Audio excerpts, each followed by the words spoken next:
여러분, 안녕하세요. 오늘 우리는 조금 불편할 수도 있지만 우리 삶에서 가장 중요하고도 현실적인 이야기를 나눠보려고 해요. 바로 부모와 자식 간의 재산 증여에 관한 문제입니다. 통계청의 데이터가 가리키는 방향은 명확합니다. 기대 수명은 늘어나는데 부의 이전 시점은 과거의 관습에 머물러 있죠. 과거엔 환갑이 노인이었지만 지금은 인류 역사상 유례 없는 구조적 모순이 발생하고 있습니다. 먼저 우리가 직면한 100세 시대의 구조적 위험부터 짚어봐야 해요. 단순히 오래 산다는 축복이 아니라 그에 따르는 비용의 불확실성에 대해서 말이죠. 지금 60세에 은퇴해도 앞으로 40년을 더 살아야 할 수 있습니다. 특히 80대 이후에는 의료비와 간병비 같은 예측 불가능하고 폭발적인 지출이 기다리고 있습니다.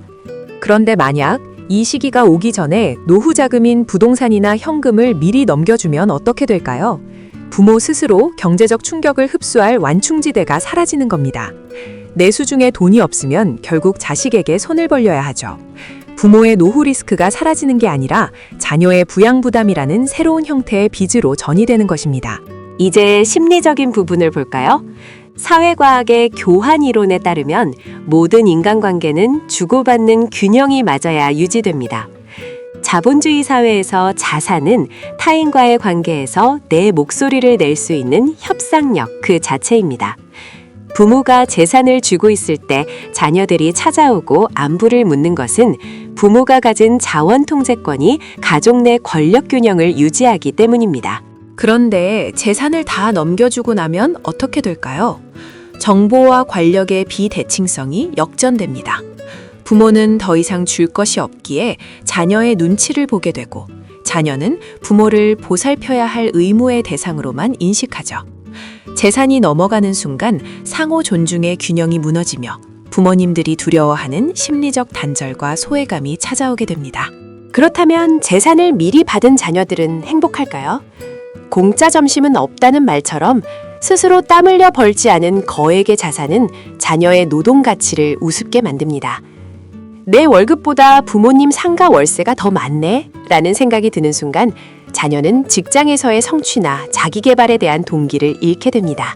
이것을 우리는 경제적 근육의 퇴화라고 부릅니다.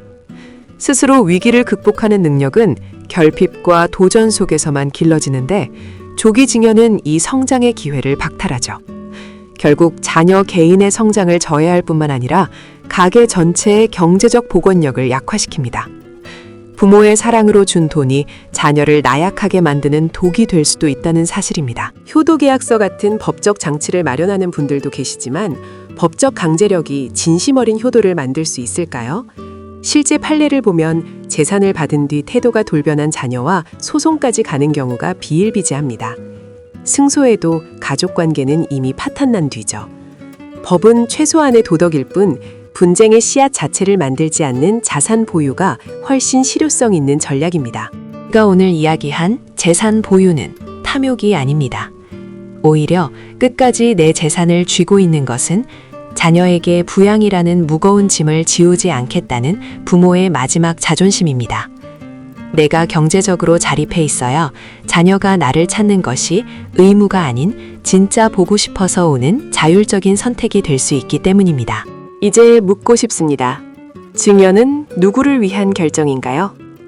자녀의 환심이나 살금 절약보다 중요한 것은 마지막까지 품위를 잃지 않고 스스로 책임지는 모습입니다.